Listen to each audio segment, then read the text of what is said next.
Folks, I'm involved in a local group here called the Shamrock Rose and Thistle Tradition. We're promoting traditional music and singing and storytelling. I do the storytelling side of things. This is a piece I wrote myself. It's about the local politics in the area. I says, Limavady has a lot of things in common here. We've got three things in common. We're full of orange men, we're full of Hibernians, and we're full of farmers.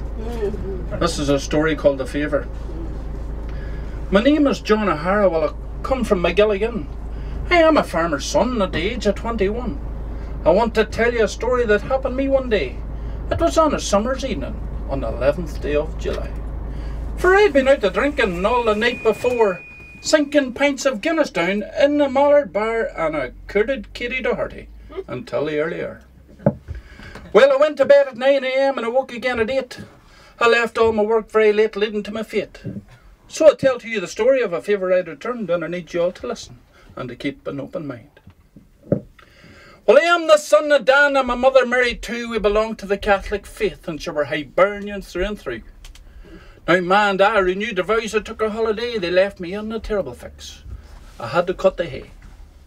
Well, Dan, me dad, he isn't so bad. He doesn't bother me. But it's the scorn of my ma, it is the fear of she. For if I didn't do the work around her little farm, she wouldn't cook me dinner, and I'd be sleeping out in the barn. Well, she'd make me serve communion for a month or two at Mass, and I'd have to spend my weekends cutting the chapel's grass. My folks could come home tomorrow, and I have all that work to do. So I called up to Simpson's, the neighbours over the road, and there seemed to be an atmosphere as I came into their abode. For the house was full of neighbours of a very different creed, for it was full of orange men, the local lodge indeed. Well, I spoke out to William Simpson, my neighbour and good friend, and I told him of the favour I needed there and then.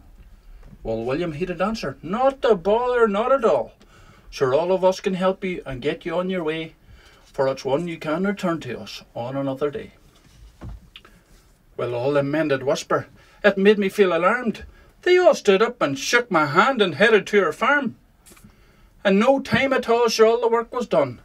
And I thanked my neighbours gracefully, and I made them all some tea. And I wished them all good health as I bade them on their way. Then William called upon me for that favour to return. Sure, I replied, no problem, whatever he needed done. Well then he told me of it. Well, it nearly knocked me down, for a flag carry they were missing for the march upon the town. Well, the sweat began to fill my boots like a fever going round.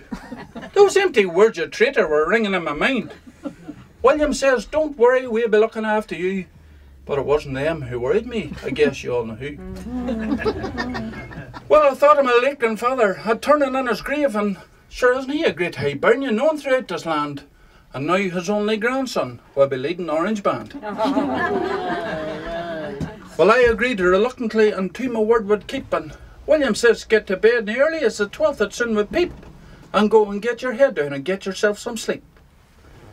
Well, the dreams I had at night in bed had turned my back and roam. I'd wondered if I says the rosary would it help me get some sleep, but I sold my soul to the devil, so I decided I'd count some sheep.